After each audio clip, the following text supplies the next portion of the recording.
السلام علیکم جی۔ آج عشق اعظم کا 17 پارٹ سٹارٹ کریں گے۔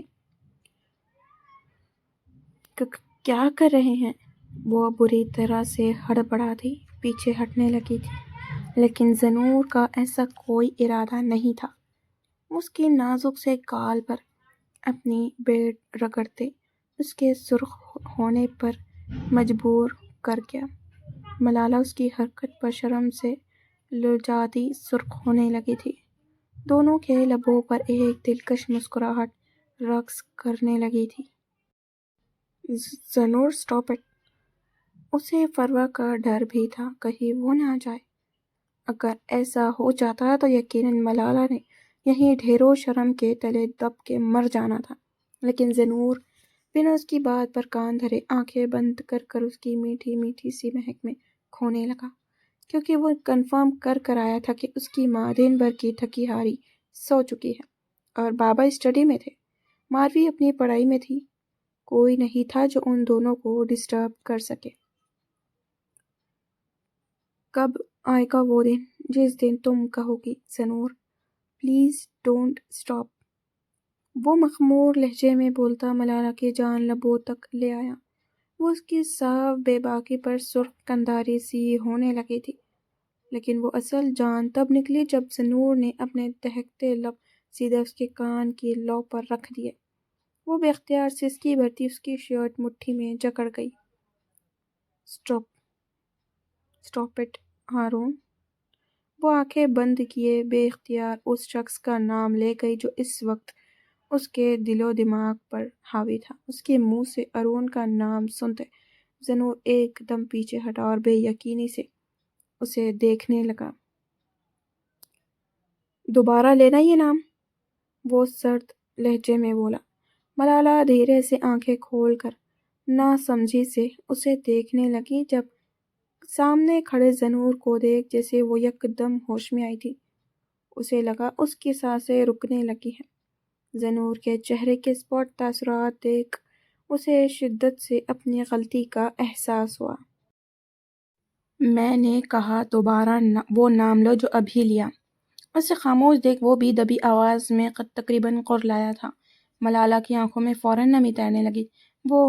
وہ میں اسے سمجھ نہیں آئی کیا کہے، تبھی زنور کے چہرے پر ایک زخمی مسکراہٹ رقص کرنے لگی۔ نہیں بھول پائی نا وہ سب؟ نہیں بدل پایا نا میں تمہیں؟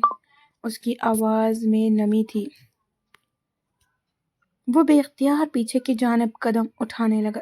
زنور میری بات اس نے نہیں سنی۔ وہ لمبے ڈھینگ بھرتا باہر نکل گیا تھا، ساتھ ملالہ کے دل کا چین بھی لے گیا۔ وہ وہیں کھڑی بے ساختہ سلیب تھام گئی۔ آنکھیں تھی کہ پورے کا پورا سیلاب امٹ کر باہر آنے لگا تھا۔ وہ وہیں کھڑے شدت سے رونے لگی۔ کتنی بڑی غلطی کر گئی تھی وہ آج۔ اس شخص کا دل توڑا جس نے اسے تب سنبھالا تھا جب وہ ٹوٹ گئی تھی، اسے تب سمیٹا تھا جب وہ بکھر چکی تھی۔ آج اس نے چھوٹی سی غلطی سے اسی شخص کو بکھیر دیا جس کی صبح شام صرف اسے دیکھ کر ہوتی تھی۔ ٹیرس پر آتے وہ کھلی فضا میں جیسے کھینچ کھینچ کے سانس لینے لگا تھا۔ اس کے اندر کی گھٹن بڑھتی باہر کی اس جان لیوا ٹھنڈ کو بھی بری طرح سے مات دے رہی تھی۔ وہ یہاں وہاں بے چینی سے ٹہلتا اپنے دل کے مقام پر ہاتھ رکھ گیا، جو شاید آج ویسے نہیں دھڑک رہا تھا جیسے دھڑکتا تھا۔ وہ اندر سے جیسے مرنے لگا تھا۔ ہاں، زنور بیگ مر رہا تھا۔ اس کی بے رحم محبت اسے مار رہی تھی۔ وہ کچھ دیر ٹہلتے وہیں رکھے جھولے پر بیٹھ گیا۔ آنکھوں کی نمی کو اس نے بے دردی سے رگڑا تھا جب اسے وہ بھیانک منظر یاد آنے لگا جس میں ملالہ ٹوٹی بکھری زمین پر بیٹھی تھی، بال بکھرے پڑے تھے، دوپٹہ ڈھلک کر گود میں پڑا تھا۔ اس کی آنکھیں ویران تھی۔ اتنا برسنے کے بعد اب وہاں بھی آنسو نہیں بچے تھے۔ یہ دیکھ زنور بھاگ کر اس کے قریب گیا تھا اور اس کے پاس بیٹھتے بے اختیار اس کے ہاتھ تھام گیا۔ تم رو کیوں رہی ہو؟ تم مت رو، مجھے اچھا نہیں لگ رہا۔ وہ ایسے بول رہا تھا جیسے وہ خود بھی اس کے ساتھ ہی رو پڑے گا۔ ملالہ نے خالی خالی نظروں سے اپنے سامنے خود سے 2 سال چھوٹے زنور کو دیکھا، جس کی عمر 19 سال تھی اور جسامت میں بھی وہ کم ہی لگتا تھا۔ اسے دیکھ ملالہ بے اختیار اس کے کندھے سے لگتی پھوٹ پھوٹ کر رونے لگی۔ ایسا یوں تڑپ کر رونا دیکھ زینور ہک دک سا سامنے دیکھنے لگا۔ یہ وہ پل تھا جس پل میں اس لڑکی کی محبت نے اس کے دل کی زمین پر قدم رکھا تھا۔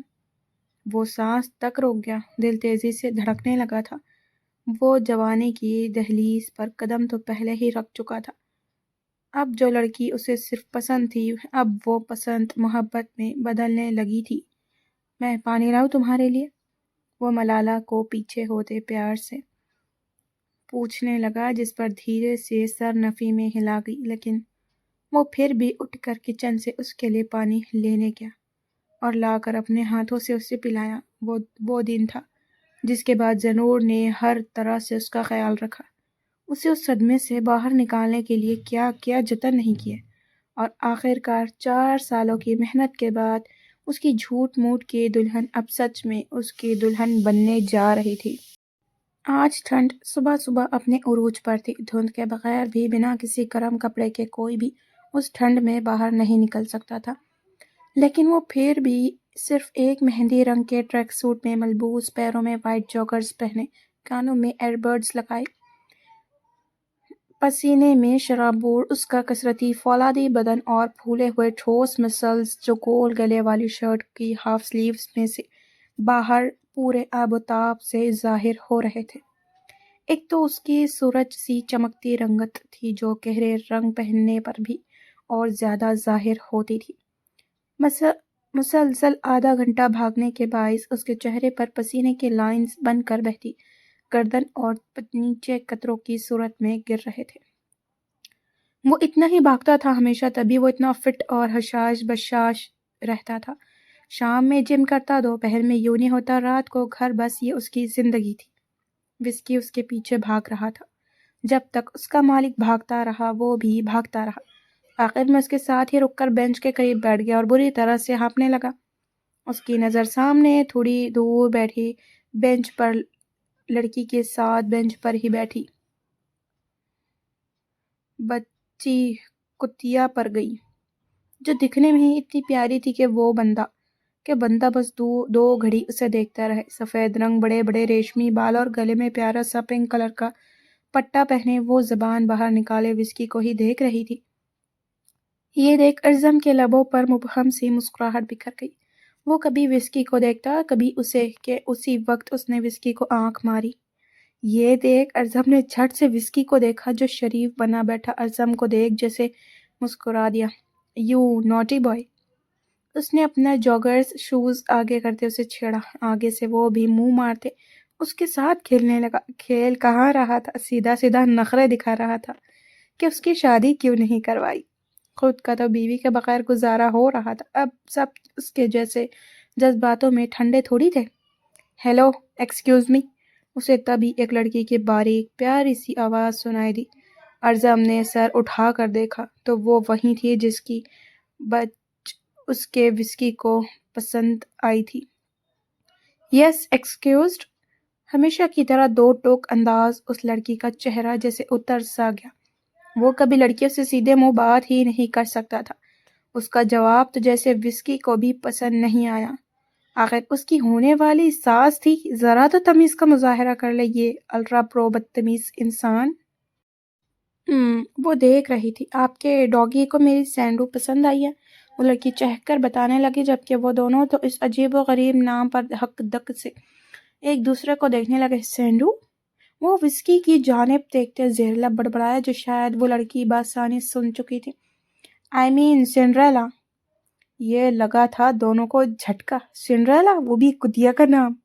دونوں کو جی بھر کر حیرت ہوئی، لیکن وسکی تو فوراً خوش ہو گیا۔ "اوف، سنڈریلا ملے گی اسے! آپ دیکھ رہی تھی تو وہ آپ کا مسئلہ ہے، آپ یہاں کیا کہنے آئی ہیں"۔ وہ اسپاٹ لہجے میں استفساریہ پوچھنے لگا۔ وسکی نے فوراً اس کے برانڈڈ جوتوں پر بائٹ کرنی شروع کر دی۔ یہ اس کے غصے کا اظہار تھا جو وہ کر رہا تھا۔ "وہ ایکچولی مجھے بھی اپنی سینڈو کے لیے کوئی پارٹنر چاہیے"۔ "اوف، یو ڈونٹ مائنڈ، ہم ان دونوں کا پیچ اپ کروا سکتے ہیں"۔ وہ اپنی عزت نفس کو ایک جانب خاموش کر کر بٹھاتی پھر بھی ستائشی انداز میں پوچھنے لگی۔ کہیں سے نہیں لگ رہا تھا کہ وہ جانوروں کی بات کر رہی ہے۔ جن لا دیتی گہری نظروں سے اس خوبصورت شخص کو دیکھ رہی تھی۔ لگ رہا تھا جیسے وہ اپنی بات کر رہی ہے۔ جی نہ، وہ اس سے پہلے منع کرتا۔ وسکی خود سینڈو کے پاس جا کر بیٹھ گیا اور جو وہ کر رہا تھا یہ دیکھ جہاں ارزم کی آنکھیں پھٹی تھی وہیں وہ لڑکی کھلکھلا کر ہنس پڑی۔ وہ دونوں لپ ٹو لپ کس کر رہے تھے اور ایسے جیسے ان کی شادی کو سالوں گزر گئے ہوں۔ رومانس کو ترسا ہوا ٹھرکی سالہ۔ ارزم دانت بھینچ کر منہ میں بڑبڑانے لگا جب اچانک وہ لڑکی وہیں اس کے قریب بڑھ گئی اور بڑی دلچسپی سے ان دونوں کو دیکھنے لگی، لیکن ارزم کا اس کے قریب بیٹھنا ذرا بھی پسند آیا، اسی لیے وہ فوراً اٹھ کھڑا ہوا۔ کم آن وسکی، گھر جانے کا ٹائم ہو گیا ہے، لیٹس گو۔ آج اس باغی بچے نے کہاں سننا تھا، وہ تو اپنے رومانس میں مگن رہا۔ یہ دیکھ ارزم کی مصنوعی سے غصے سے مٹھی بھینچ گئی۔ اس وسکی کو تو پکا وہ گھر جا کر لٹکانے والا تھا۔ اتنے جلدی کیوں جا رہے ہیں؟ ہم بات بھی کر لیتے ہیں نا۔ جو بات وہ بولنے کے لیے ہمت جمع کر رہی تھی بالآخر اسے جاتے دیکھ بول پڑی، نہیں میرے پاس وقت نہیں ہوتا، وہ سرسری لہجے میں جواب دیتا۔ وسکی کے فری ہونے کا انتظار کرنے لگا۔ کیا کرتے ہیں آپ جو آپ کے پاس وقت نہیں ہوتا؟ وہ اور دلچسپی سے پوچھنے لگی۔ میں پروفیسر ہوں۔ 3 لفظی جواب اور پھر خاموشی چھا گئی۔ اوہ نائس، لیکن یہ جاب تو ہاف ڈے کی ہوتی ہے نا؟ وہ جان نہ چھوڑنے والوں میں سے معلوم ہو رہے تھے۔ ارزم نے ناگواریت سے اسے دیکھا۔ جی ہاف ڈے کی ہوتی ہے، لیکن باقی کے ہاف ڈے میں اس سے زیادہ امپورٹنٹ کام کرتا ہوں۔ Like what? سوال کرتی وہ اٹھ کھڑی ہوئی۔ اس کا قد ارزم کے کندھے تک آتا تھا۔ یہاں بھی اسے نہ جانے کیوں وہ گنڈی یاد آئی۔ وہ چھوٹی سی گنڈی اپنی بیوی کو یاد کرنا۔ الحمدللہ یہ ہوا تھا دھماکہ سر پر۔ وہ بے یقینی سے اسے دیکھنے لگی جیسے کہنا چاہتے ہو جھوٹ بول رہے ہو نا، لیکن آپ تو میرڈ نہیں لگتے۔ وہ اس کی فٹ جسامت پر ایک نظر دوڑاتی افسردگی سے بولی، اچھا تو کیا اب ماتھے پر لکھ کر گھوموں دیٹ آئی ایم میرڈ؟ اس کے سوال کا جواب ایک دم تڑق کر دیا کہ وہ لڑکی بھی پوری طرح سے سٹ پٹا گئی۔ لیکن ارمانوں کا کیا جن پر یہ ظالم شخص پورا سمندر پھیر گیا تھا؟ اگر میرڈ ہیں تو بیوی ساتھ ہونی چاہیے نا، اور اگر ساتھ ہے تو پھر یاد کیوں کرتے ہیں؟ اب کی بار اس کا سوال لگا تھا ارزم کو۔ اس کے لب دھیرے سے واہ ہوئے۔ ابھی صرف نکاح ہوا ہے، جس دن بارات لے کر جاؤں گا اس دن آپ کو ضرور انوائٹ کروں گا۔ آخر کو میری بھی تو ایک بہن ہونی چاہیے نا۔ چلو وسکی، کہتے وہ جانے لگا تھا کہ کچھ یاد آنے پر رک کر اس کی جانب پڑا، اور ہاں اگلی بار اپنی سنڈریلا کو ایسے ہی کسی کا پارٹنر مت بنائیے گا، پہلے نسل دیکھ لیجیے گا، ایسا نہ ہو وہ ذرا سا غصے میں آتے آپ کی اس مس ورلڈ کو چیر پاڑ کر رکھ دے گا۔ اسپاٹ لہجے میں اسے بتا کر اپنی گاڑی کی جانب بڑھ گیا۔ وسکی فوراً اس کے پیچھے ہو لیا جب اس لڑکی نے ان دونوں کو دیکھا۔ وہ کتا بھی جس اعلیٰ نسل سے تھا وہ اچھے سے جانتی تھی، لیکن اس کا مالک وہ خود بھی کسی عام شخصیت کا مالک نہیں لگ رہا تھا۔ اس مس ورلڈ کا تو دل آ گیا ہے اس اعلیٰ مرد پر، اور جس پر شانزہ سکندر کا دل آ جائے اسے وہ چیز کیسے بھی حاصل کرنی ہوتی ہے۔ مسٹر ہینڈسم، وہ یونی آج ذرا دیر سے آئی تھی۔ رات 3 بجے تک وہ اسائنمنٹ میں گھسی رہی تھی، جس کی وجہ سے صبح آنکھ دیر سے کھلی، اور وہ پھر زنور کی منتیں کرتی اس کے ساتھ یونی آئی۔ پہلی کلاس اس کی مس ہو چکی تھی، یہ اب دوسری تھی جو اس چنگیز خان نے لینی تھی۔ سوچ کر ہی اسے جھرجھری سی محسوس ہو رہی تھی، لیکن ہمت کرتی وہ کلاس میں چلی گئی۔ جیسے ہی کلاس روم کا دروازہ کھلا وہ ظالم سامنے ہی وائٹ بورڈ پر کچھ لکھ رہا تھا۔ باقی سب بالکل خاموش بیٹھے تھے۔ وہ نچلا ہونٹ دانتوں میں دبائے اپنے بیگ پر ہاتھوں کی گرفت مضبوط کرتی دبے دبے پیر اٹھا کر چوروں کی طرح اندر داخل ہو گئی۔ سب ارزم کو چھوڑے اسے دیکھ کر اپنی ہنسی دبانے لگے۔ اس گنڈی کی دہشت آج بھی برقرار تھی۔ تبھی کسی نے پروفیسر کو نہیں بتایا، لیکن اس کی سیٹ سب سے آخر میں تھی، تبھی وہ سب سے آگے بیٹھے لڑکے کو آنکھیں دکھاتی انگلی کے اشارے سے اٹھانے لگی۔ وہ چشمش سر نفی میں ہلانے لگا۔ اوئے اٹھتا ہے یا پھوڑوں یہیں پہ؟ وہ ہاتھ کا مکہ بناتی گھر کی دیکھ کر اس معصوم کو اٹھنے پر مجبور کر گئی۔ وہ دانت کچ کچا کر اٹھتا پیچھے سیٹ پر چلا گیا۔ اس سے جاتے ماروی نے سیٹ سنبھال لی۔ سو اسٹوڈنٹس، یہاں سے آپ سب کا اسائنمنٹ ورک اسٹارٹ۔